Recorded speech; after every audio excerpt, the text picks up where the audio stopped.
Assalamualaikum warahmatullahi.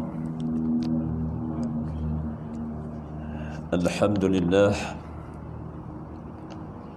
Alhamdulillahillazi hadana li hadza wa ma kunna nahtadi laula an hadana Allah.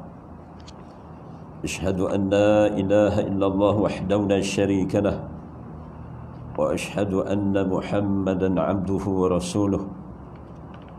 Wassalatu wassalam Muhammad ibn Abdillah wa ala alihi wa sahbihi wa barak wa sallam.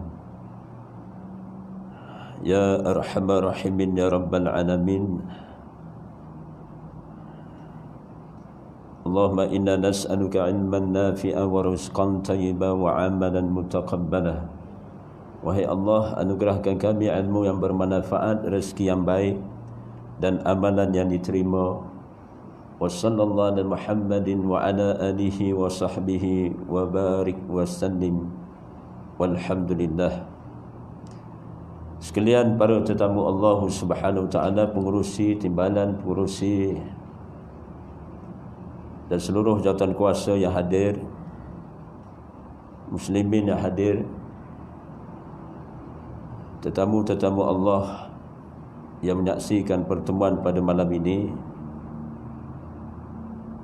Masya Allah, sesuatu itu dengan kehendak Allah Subhanahu wa taala. Kita insya-Allah pada malam ini menyambung kembali dalam syarah kitab Ihya Ulumuddin ini, dalam bab yang menyatakan takut kepada Allah Subhanahu wa taala. Kita lihat bagaimana pendekatan Abu Hamid Muhammad Al-Ghazali, Imam Al-Ghazali rahimahullah, menyatakan dalam memberi faham kepada saya dan kita semua tentang hakikat takut kepada Allah pada muka surat 1136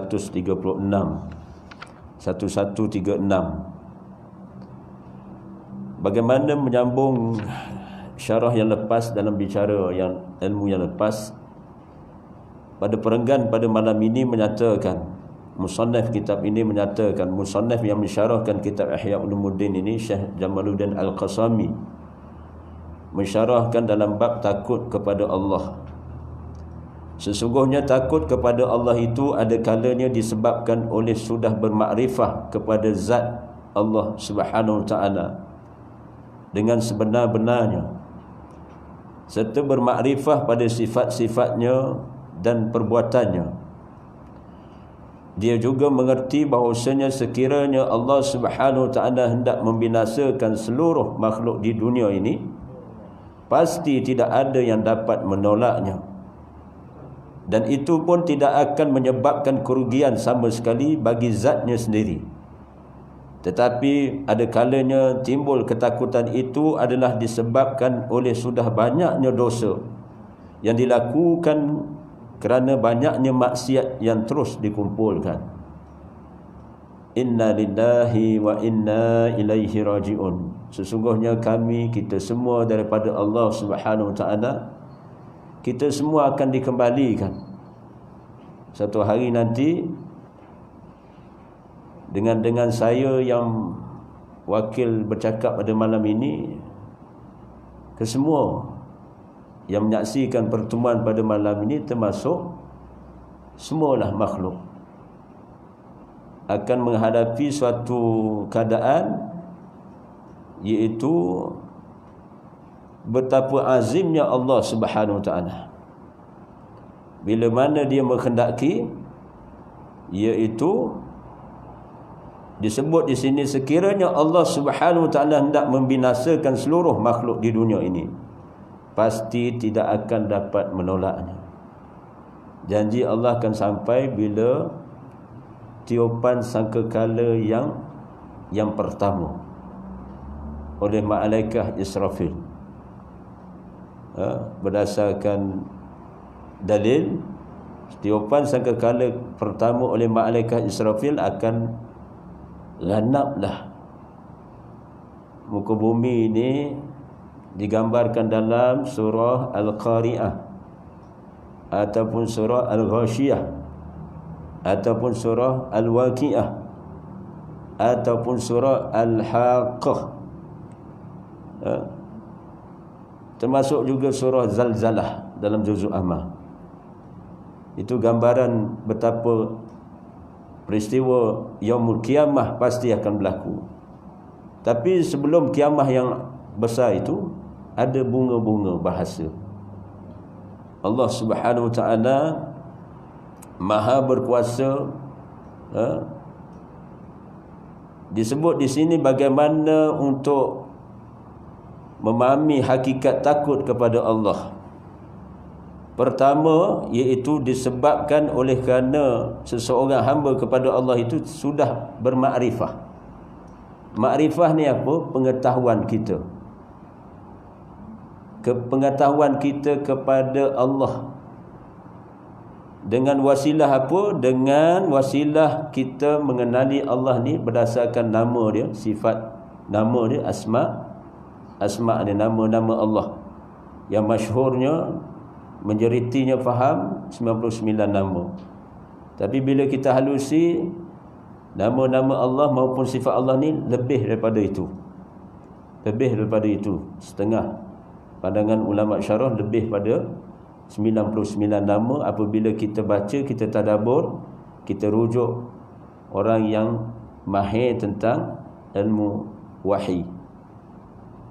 Betapa sifat Allah ni maha luas, sesempurna sifat baginya, zatnya yang maha sempurna. Maka pada malam ini dibentangkan jalan untuk menghadirkan rasa takut kepada Allah ini apabila kita kenal Allah tadi. Wasilah dengan namanya, sifatnya dan af'alnya. Af'al apa? Iaitu tindakan ataupun perbuatan Allah pada diri saya, pada diri kita, pada diri umat ini, pada alam ini. Bila bicara tentang alam maknanya selain daripada Allah semuanya makhluk. Selain daripada Allah semuanya makhluk. Makhluk. Baik.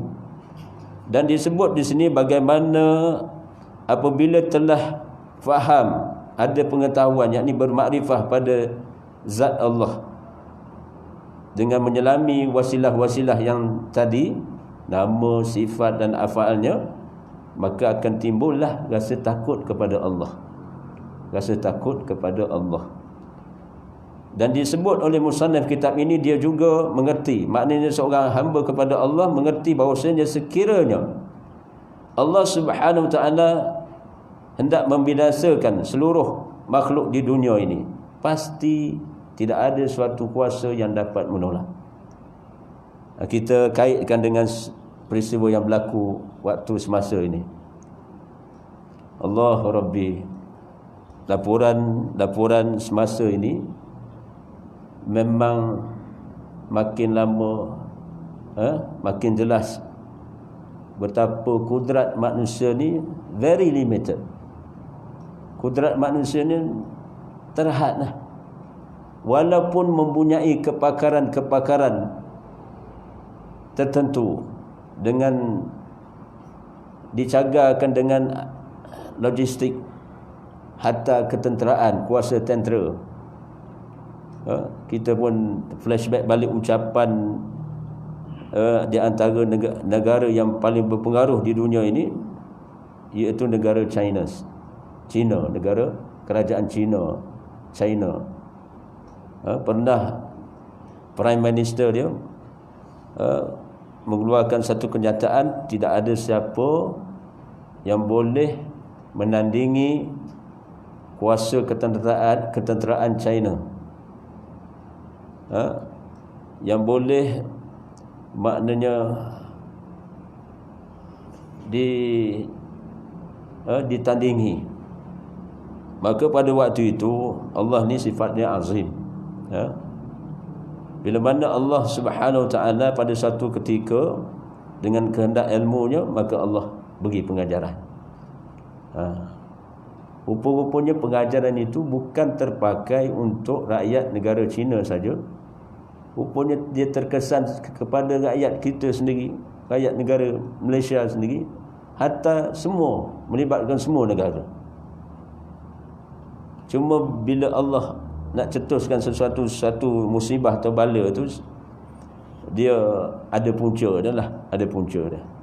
Dia ada tempoh dia, dia ada qadar dia. Dan bagaimana Allah ni sifat dia, dia akan menunjukkan siapa yang lebih berkuasa, pencipta ke ataupun yang diciptakan. Yang diciptakan. Maka secara rasminya sekarang ni kebanyakan negara akad bendera putih lah. Kebanyakan negara, hatta USA sendiri pun. Sebelum USA ada negara yang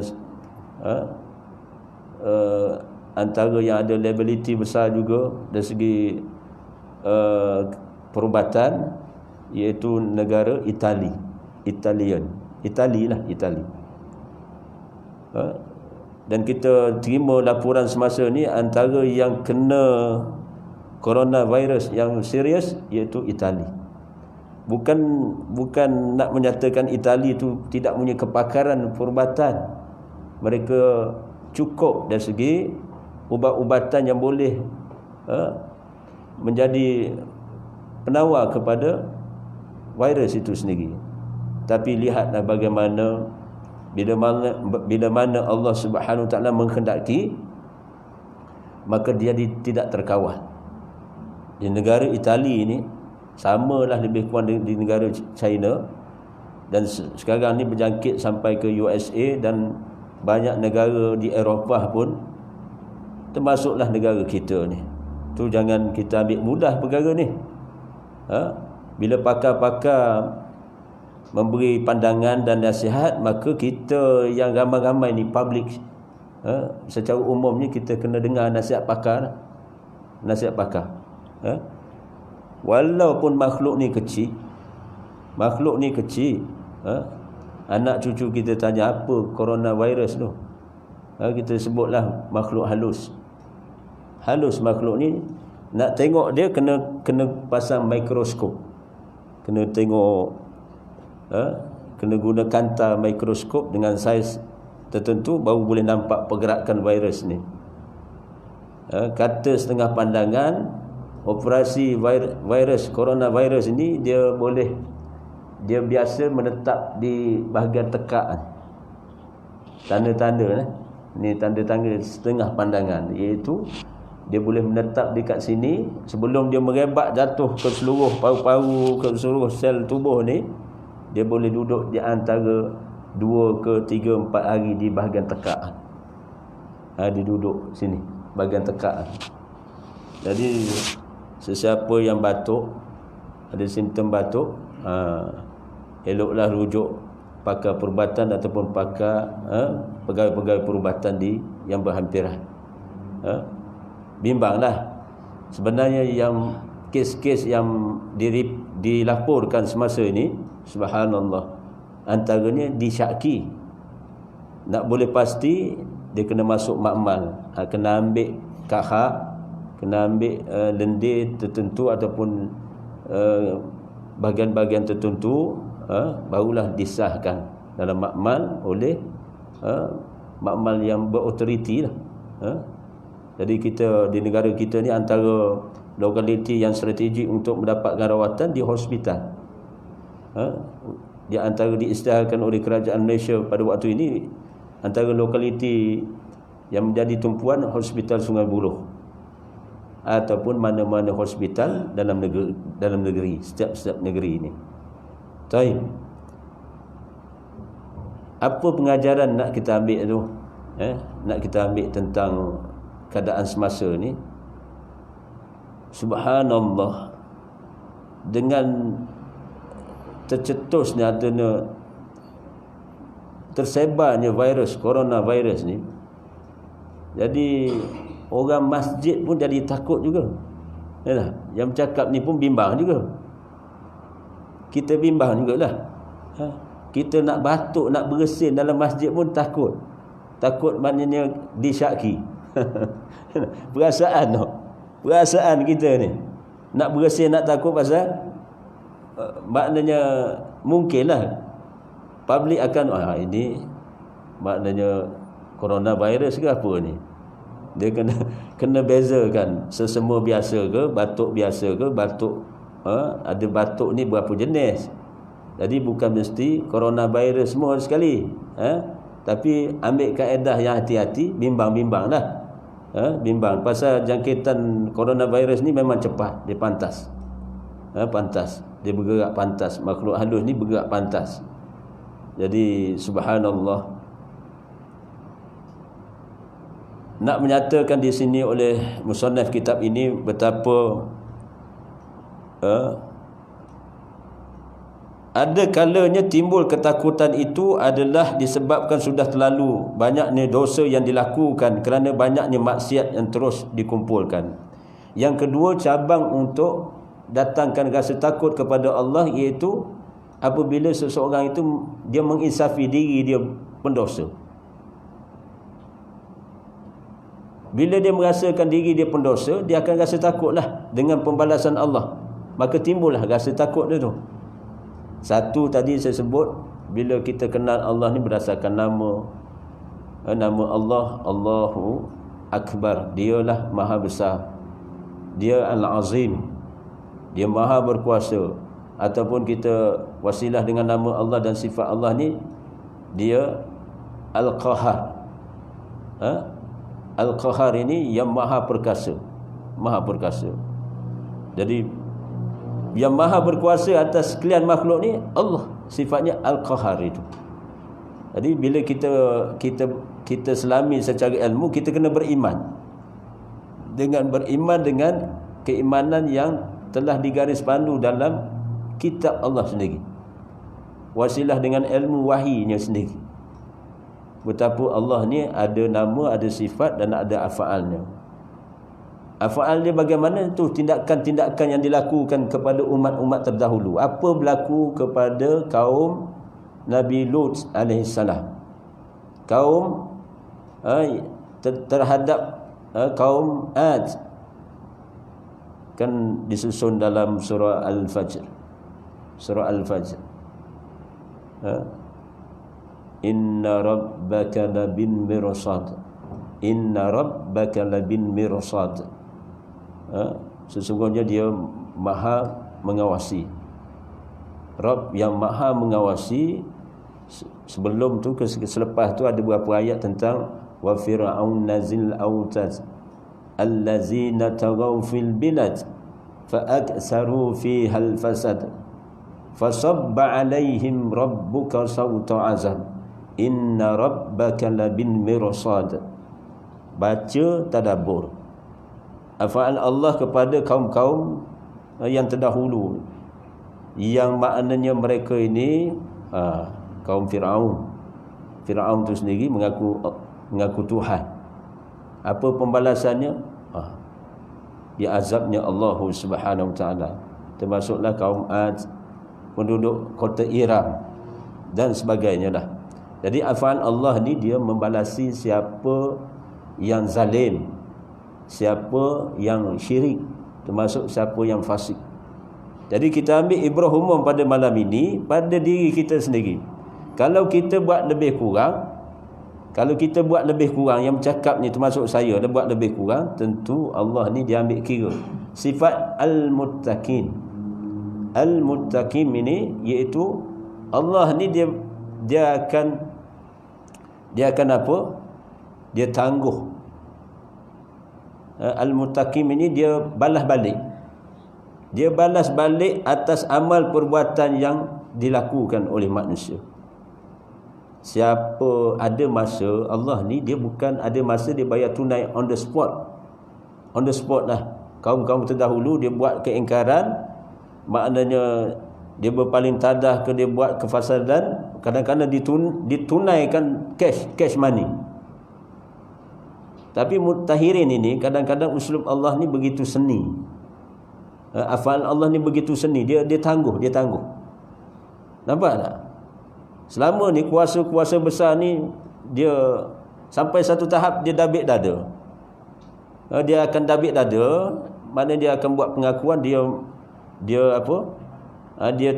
Dia satu kuasa yang tidak boleh ditandingi oleh mana-mana pihak. Apa yang berlaku pada kerajaan Rusia pada satu ketika dahulu, satu kerajaan yang empire dibina dalam keadaan yang sampai satu tahap mereka bermegah dengan logistik ketenteraan mereka. USSR, runtuh kerajaan USSR tu.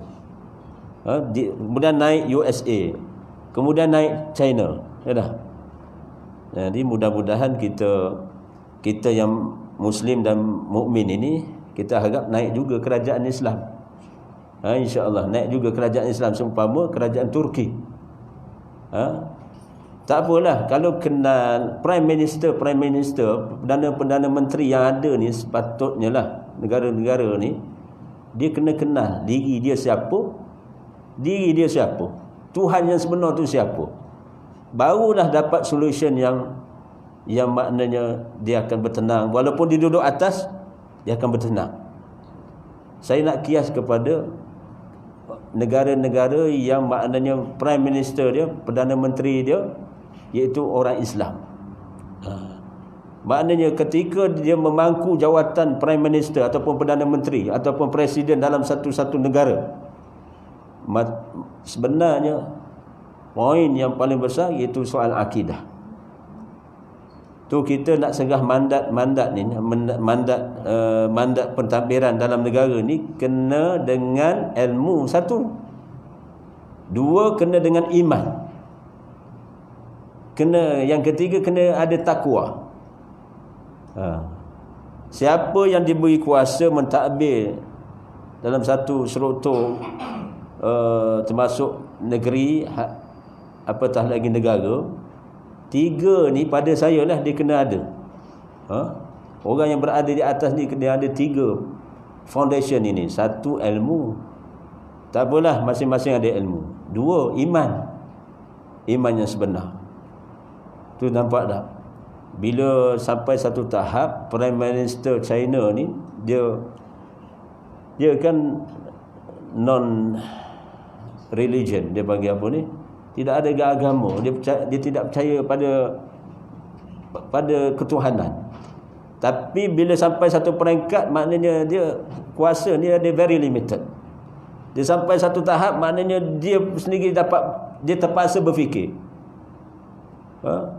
Bila berlaku sesuatu keadaan, kemudian Allah campakkan rasa gementar, rasa takut, rasa kebimbangan, pasal panik. Mana tak panik?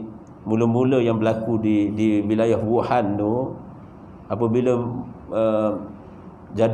mula jadi viral, semua orang serbu mana? Pergi hospital. Bila ramai yang pergi hospital, maknanya dengan perasaan apa? Panik, bimbang. Elok-elok yang sehat, yang untuk maksud nak cegah, tiba-tiba pergi hospital, berjangkit di hospital. Dengan sampai satu tahap, bukan pesakit yang asalnya ada virus tu berjangkit tu saja, dengan yang nak merawat pun, maknanya doktor ke jururawat pun boleh terdedah dengan virus coronavirus tu. Akhirnya yang tak sakit pun sakit juga, berjangkit. Tu jadi tak terkawal. Jadi sekarang ni, apatah lagi kita pun, negara Malaysia pun, kita ambil langkah pencegahan. Kalau ada syur nasihat-nasihat daripada pihak-pihak yang berkaitan, maka terpakai nasihat tu. Walaupun kita ni orang agama, orang ada akidah, orang masjid, orang surau, orang jemaah, maknanya orang-orang yang ada iman, ada ilmu. Bila syur keluar daripada orang yang pakar dalam bidang mereka, maka kita apa salahnya? Kita tawaduklah, mereka berbicara berdasarkan ilmu. Cumanya kita ambil kaedah yang wasatiyah. Jangan terlampau bimbang, kerana makhluk ini pun ciptaan Allah. Makhluk ni ciptaan Allah. Kan dalam surah Al-Falaq, Qul a'udzu birabbil falaq min syarri ma khalaq. Minta perlindungan Allah pada Rabb yang menciptakan manusia, dan minta daripada perlindungan Allah daripada kejahatan makhluk yang diciptakan. Salah satu makhluk yang dicipta, makhluk halus ni, syaitan, golongan yang disebut makhluk halus itu, jin yang khianat dan sebagainya. Termasuk juga, maknanya kita kiaskan makhluk yang diciptakan termasuk virus lah. Jadi iman kita kepada Allah tu, Rasulullah sallallahu alaihi wasallam apabila Rasulullah sakit, demam, panas dan sebagainya, tauhid uluhiyah, tauhid rububiyah. Tu setengah syarah mengikut syarah siapa?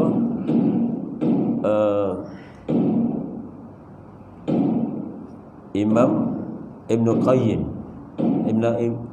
Imam Ibn Qayyim. Imam Ibn Taymiyah pun sama jugalah. Jadi ada syarah di sana tentang tauhid ni. Saya rasa kita tawakuf dulu lah, azan. Kemudian kita sambung selepas azan ini. Wallahu a'lam.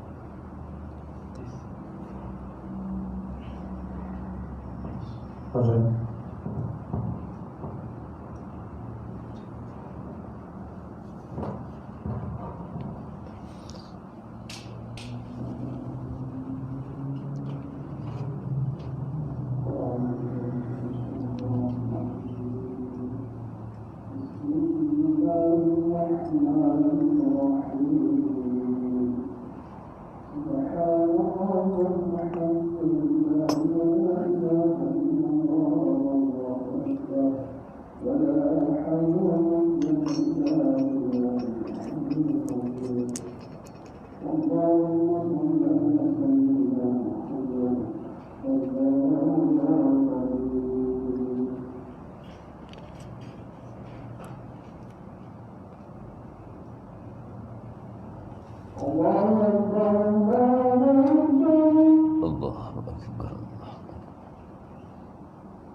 Bismillah.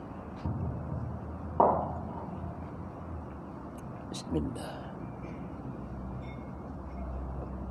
Bismillah.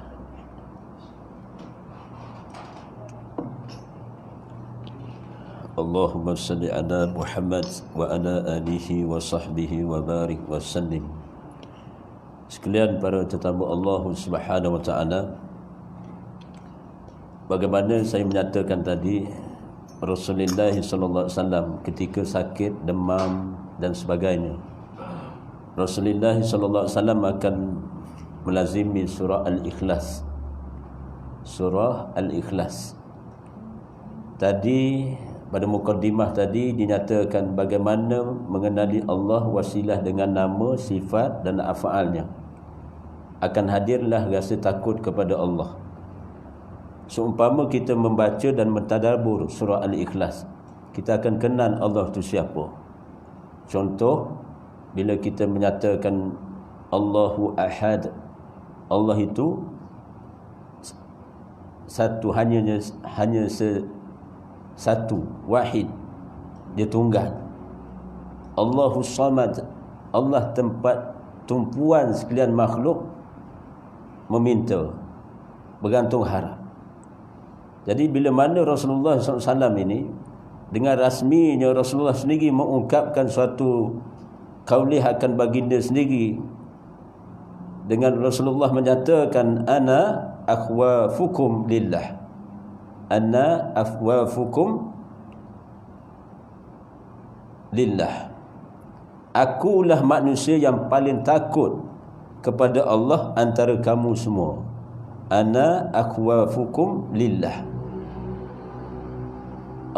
Rasulullah SAW ini Allah izin berlaku pada baginda Nabi membuat pengakuan rasmi, kerana Allah Subhanahu wa taala memilih baginda Nabi SAW mempunyai satu penghayatan, kejiwaan, bagaimana digambarkan dalam surah Al-Qalam, wa innaka la'ala khuluqin azim, sesungguhnya pada diri engkau yang yakni Muhammad mempunyai akhlak yang paling agung, paling terbaiklah, paling azim, paling mulia. Maka Rasulullah SAW sendiri menyatakan ana akhwafukum lillah, aku adalah manusia yang paling takut kepada Allah. Kenapa? Kerana Rasulullah kenal Allah ni. Tu saya kata semua perkara, semua masalah, keperluan boleh selesai dengan apabila kita kenal Allah tu siapa, kita ni siapa. Peganglah disebut kekunci ni, peganglah sebagai satu akidah. Kalau kita kenal Allah tu siapa, kita ni siapa, maka kita semua akan tunduk patuh. Akan selesailah perkara-perkara yang kita cari persoalan tentang semua urusan kehidupan ni.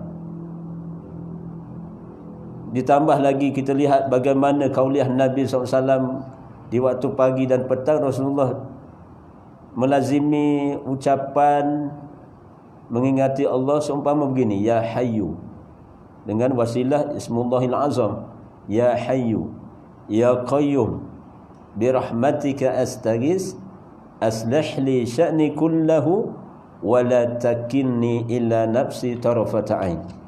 Yang sentiasa hidup, al-qayyum, berdiri dengan sendiri, yakni terus menerus menguruskan makhluk. Aku, kata Nabi, mohon pertolongan dengan rahmah-Mu.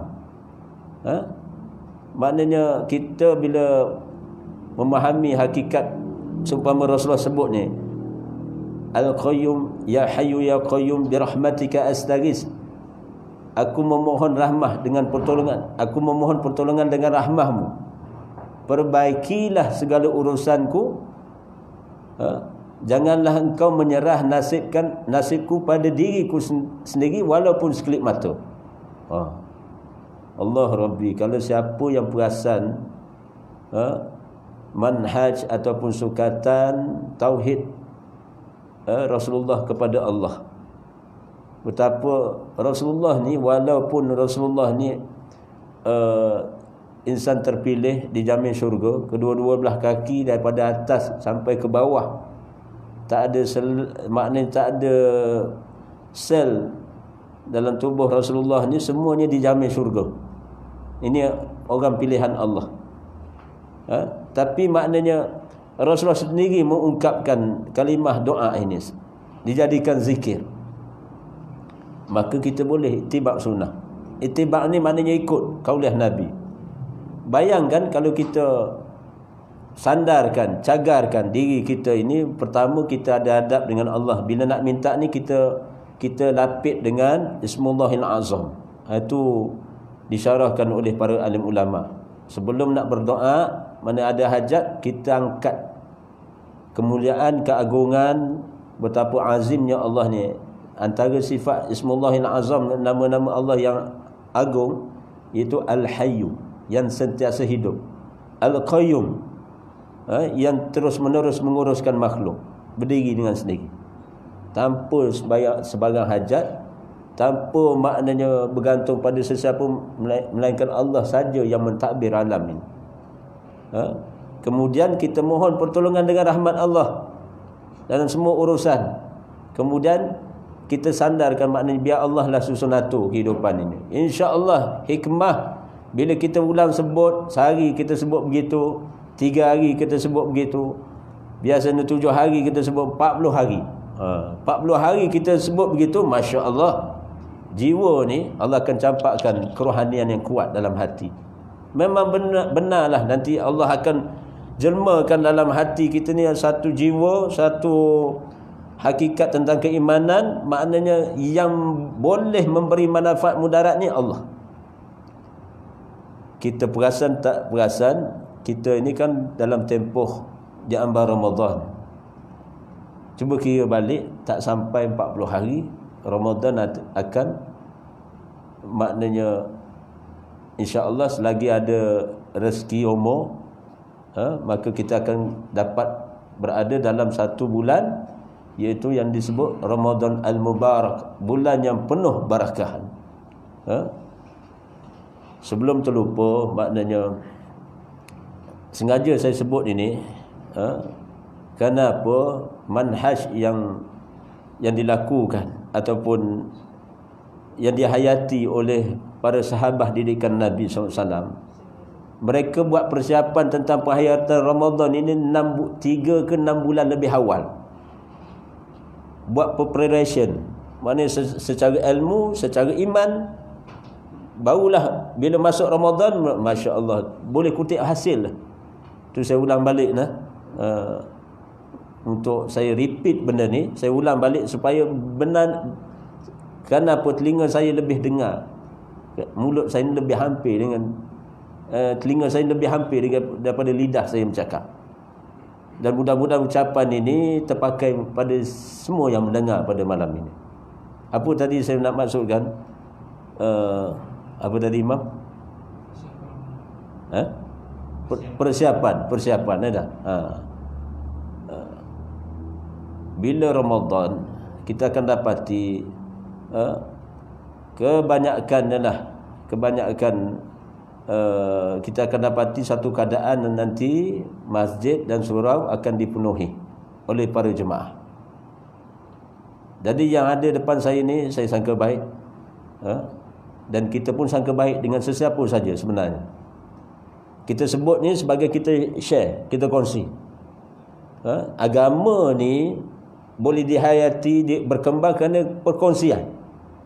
Jadi tanggungjawab para asatizah, dia bertanggungjawab untuk berkongsi maklumat, berkongsi ilmu. Seumpama maknanya tak ada rugi pun kita memahami hakikat, maknanya buat persiapan. Bagaimana para sahabat didikan Nabi SAW, 3 ke 6 bulan lebih awal mereka dah biasa-biasakan. Antaranya bangun malam, hidupkan malam. Walaupun beberapa ketika, mungkin 15 minit, mungkin setengah jam, sama ada sebelum tidur ataupun sebelum azan subuh. Sebelum azan subuh. Jadi biasa-biasakan. Bangun malam ini biasa-biasakan. Dan insya-Allah bila kita biasa-biasakan, dia akan jadi terbiasa, dan petunjuk ke arah amalan itu sebenarnya dengan maksud ada hikmahnya. Kerana disusun dengan baik dalam satu ayat Allah, sering saya baca ayat ini, as-sabiruna was-sadiqina wal-qanitina wal-munfiqin wal-mustaghfirina bil ashar. Bagaimana sifat kelompok orang bertakwa ni, iaitu orang-orang yang sabar dan orang-orang yang apa? As-sabirin, orang-orang yang benar, dan orang-orang yang menginfak, yang dalam keadaan melakukan ketaatan. Qanitin, istiqamah dia. Bila kita biasa, maknanya dengan maksud istiqamah pada di luar Ramadan, bila masuk Ramadan, sebenarnya saya ulang balik, dia kutip hasil dah lah. Pasal ulama syarah, bulan Rejab ini bulan kita tabur benih. Bulan kita dah mula tabur benih dah.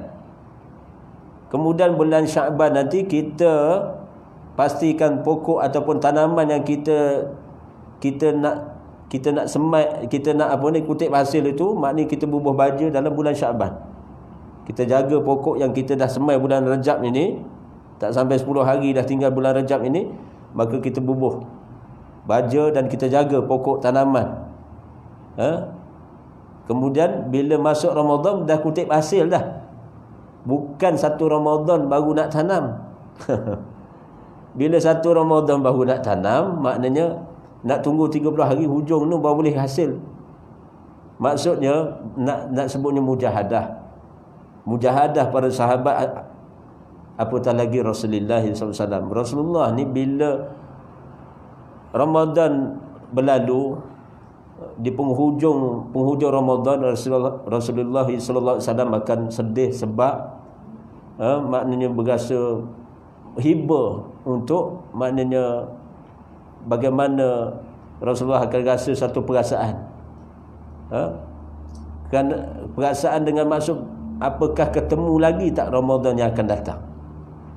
Kerana Ramadan ini sangat besar maknanya.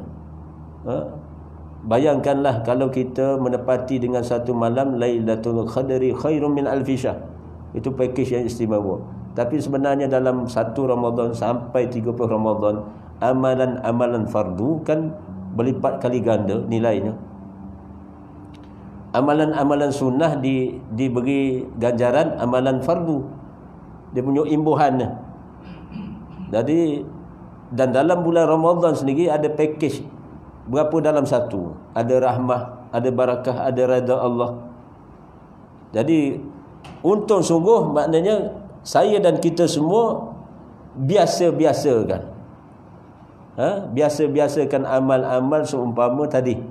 Termasuk juga amal sebelum mendatangi Ramadan ni, katalah ambil tempoh 40 hari. Ada orang terdahulu dia ambil angka 40 hari untuk takarub ilallah. Orang lama ni angka 40 hari ni dia satu kaedah mereka untuk mendekatkan diri kepada Allah. Namun sebenarnya tak terikat begitu.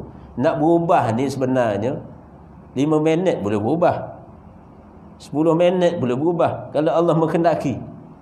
Dengan apa? Dengan bertaubat. Bila kita Allah ilhamkan, yakni rasa menyesal atas sesuatu perkara yang kita telah lakukan.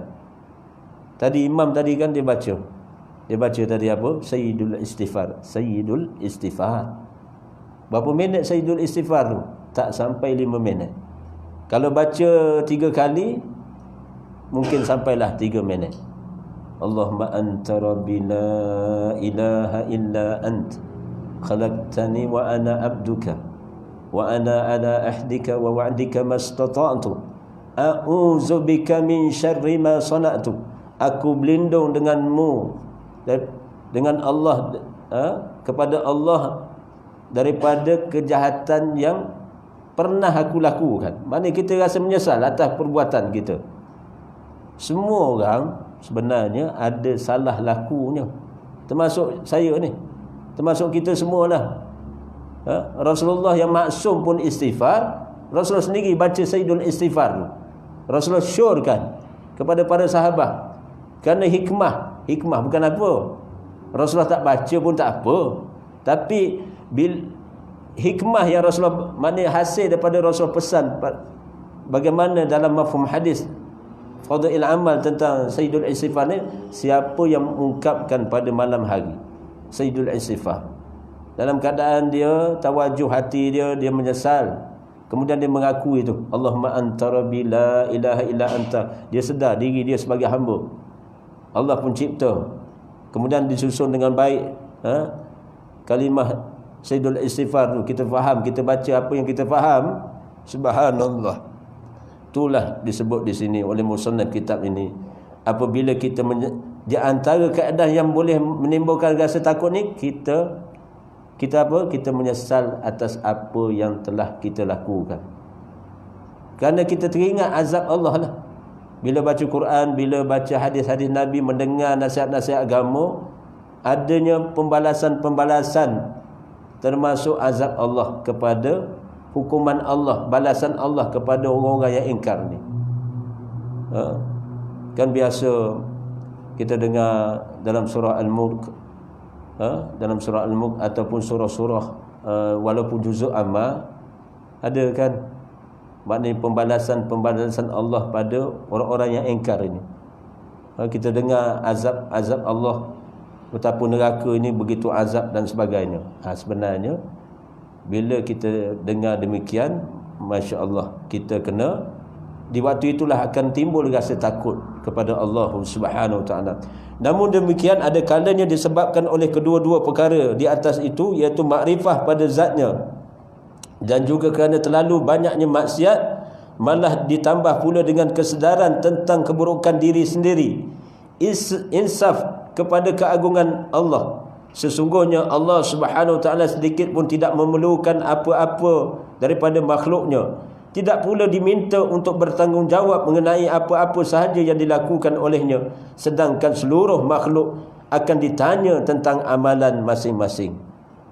Ni bagaimana hakikat dan memahami rasa takut kepada Allah ni digaris pandu oleh pengarang kitab ini. Dengan maksud apa? Tadi kita flashback balik. Nak buat rasa takut ni, pertama, kenal Allah tu siapa. Yang kedua, kita menginsafi diri kita. Menginsafi diri kita ni lemah. Kita perlukan hikmat sokongan yang kuat daripada Allah. Sesungguhnya sesiapa nak berubah ni sebenarnya dengan hikmat sokongan dan pertolongan Allah. Tu. Ataupun kita nak usaha satu perkara ni, kita kena ingat tak ada siapa yang boleh tolong hakikatnya. Kalau akidah je kita begini, insya-Allah, walaupun perkara tu tak sampai kepada maksud yang kita hajati, tapi Allah akan beri kekuatan hati. Usaha dah, tapi yang menentukan qadar ketentuan itu Allah yang mentadbir. Allah yang mentadbir, menghukumi kita ni. Kita nak sesuatu perkara sampai pada maksud, tiba-tiba kadang-kadang Allah Subhanahu Wa Taala Maha bijaksana. Dengan ilmunya, kita ni qadar apa yang kita boleh fikir, bolehlah. Kita boleh fikirlah sejengkal, boleh fikirlah 2 jengkal, 3 jengkal. Tapi banyak perkara yang kadang-kadang Allah ni dia tak beri izin perkara itu kerana apa? Kerana ada hikmah-hikmah dia.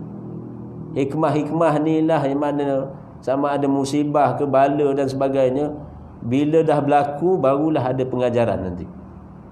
Pengajarannya cukup seni, Allah nak beri faham betapa dia Maha Azim. Dia maha berkuasa menentukan qadar, menentukan apa saja yang dia kendaki. Di waktu situ barulah kita kenal diri kita, rupanya aku ni rasa dah boleh boleh buat semua benda, rupanya terhad ni. Termasuklah kuasa-kuasa besar tadi saya bagi contoh tadi. Dan di antara minit-minit akhir ni dinyatakan betapa yang menimbulkan rasa takut kepada Allah ni insaf kepada keagungan Allah. Insaf. Termasuk juga dengan insaf pada diri sendiri. Insaf diri sendiri. Formula yang berkesan untuk memperbaiki diri kita sendiri, iaitu kita insaf diri kita sendiri. Kita biasa boleh tunding jari pada orang lain. Itu sifat manusiawi. Tapi dengan ilmu kita check and balance balik, rupanya aku pun ada salah laku juga. Banyak majoritinya nak menang dalam setiap pertandingan, bukan? Bertandinglah, kata contoh bertanding lah dalam satu pertandingan. Tentu sifirnya kita akan nak menang lah. Nak menang dalam pertandingan itu. Tapi ada yang maknanya bila kita perasan rupanya pertandingan ni kan sebagai satu ujian. Kehidupan ni fitnah, ujian. Dengan syarat apa? Kita mengenal pasti, bawa bertenang, kita kena sabar apabila ditimpa musibah. Dalam masa sama kita tu Imam Al-Ghazali, Imam Abu Hamid Muhammad Al-Ghazali menyatakan bila ditimpa musibah, ditimpa bala, perkara dan sebagainya ini, iaitu pertama sabar. Dua, biasanya kita faham kena redha. Tapi tengah-tengah antara sabar dengan redha tu, tengah-tengah tu syukur. Syukur, kena rasa berterima kasih kepada Allah. Kena ada rasa syukur. Pasal apa? Contohlah kes coronavirus ni. Kita tak nak penyakit ni. Berapa ramai dah rakyat Malaysia ni dijangkiti. Sampai hari ni saja, semalam pun meningkat mendadak sampai 100 lebih. Peningkatan berapa ratus peratus, 100 lebih peratus peningkatan. Tak dijangka. Tak ada seorang pun nak musibah sakit ni. Tapi maknanya mengenai juga. Termasuk orang yang keluar di jalan Allah berdakwah dan sebagainya. Mereka ni tak nak. Tapi terpalit juga pada sekalian hamba-hamba Allah ini. Maka bukan kayu ukurnya orang yang kena tu kita boleh hukum. Dahsyat ni. Bila siapa yang kena coronavirus ni, maknanya kita kata hukum ni tanda Allah nak maknanya Allah azab ni. Tak. Pasal bila musibah ke bala, perkara bala ni dia mengenai tak kira siapa. Tapi bila seseorang tu kena, dia sabar, dia reda, kemudian tambah lagi dia syukur. Dia syukurlah. Kerana apa? Dalam ramai-ramai kita timbang kira balik, maknanya selama ni kita Allah izin sihat walafiat. Sihat walafiat. Katalah 30 hari, sihatnya 27 hari. Demamnya 3 hari. Itu contoh. 3 hari ni kadang-kadang kalau tak ada, kurang ilmu, kurang iman, dia jadi gelabah. Gelabah. Tapi insya-Allah dengan ilmu, dengan iman, boleh rasa syukur kerana 27 hari aku sihat. Cuma 3 hari ni je aku demam, batuk dan sebagainya. Termasuklah kalau orang ni tiba-tiba kerana asbab virus ni sampai ke maut dia. Tapi kalau dia ada 3 perkara ni, dia ada sabar, dia ada syukur, ditimpa musibah dia rasa syukur kepada Allah, dia dipilih. Dia dipilih. Kemudian ada redha dengan ketentuan Allah. Insya-Allah orang macam ni kalau mati dalam keadaan ditimpa musibah coronavirus sekalipun, matinya mati dalam keadaan mulia. Pasal dia ada iman kepada Allah. Saya nak betulkan persepsi di antara kadang-kadang publik ni, bila dia tengok benda yang tak baik ni, dia tu hukum orang ni sikit, maknanya dia hukumlah hukum. Sebenarnya hukum ni Allah yang tentukan. Kita tak boleh menghukumkan orang ni jatuh musibah ni. Mana dah tahu dengan satu musibah tu dia bertaubat kepada Allah. Hatta pendosa sekalipun, akhir saya nak sebut, hatta dia seorang pendosa, melakukan dosa-dosa yang maknanya pada secara ilmu dosa itu termasuk dosa besar. Tapi Masya Allah, dosa besar ni walaupun dilakukan dosa banyak mana pun dosa, kan ada bagaimana seorang hadis, mafhum hadis Nabi SAW, apabila seorang hamba ni dia datang kepada Rabbnya dalam keadaan dosanya setinggi gunung, namun demikian dia dengan rasa keinsafan yang menebal dalam hati dia dan keimanan yang benar dia di sisi Allah, dia menginsafi diri dia dan dia mengungkapkan kalimah-kalimah seumpama bertaubat kepada Allah dengan 5 minit ke beberapa minit, dia menginsafi akan perbuatan dia itu. Betapa mulianya orang bertaubat ini. Kadang-kadang dia meninggalkan maknanya maqam kedudukan orang yang dalam keadaan taat dah. Kerana taubat seorang pendosa sehingga Allah angkat kemuliaan dia, kerana dia waktu itu akidah dia benar di sisi Allah. Memang dia mengharapkan rahmat Allah. Dan tidak mustahil orang yang bertaubat ini Allah angkat martabat dia. Kerana ada kisah benar ketika hayat Rasulullah SAW, bagaimana taubat seorang penzina wanita. Dan keterangan itu mengisyaratkan apa? Iaitu taubat itu, wanita penzina itu dalam keadaan dia taubat nasuha. Taubat nasuha. Jadi sahabat-sahabat apabila jatuh hukum wanita ni kerana kesalahan berzina, sahabat mempelekehkan wanita yang berzina ini. Maka Rasulullah memperbetulkan kefahaman para sahabat.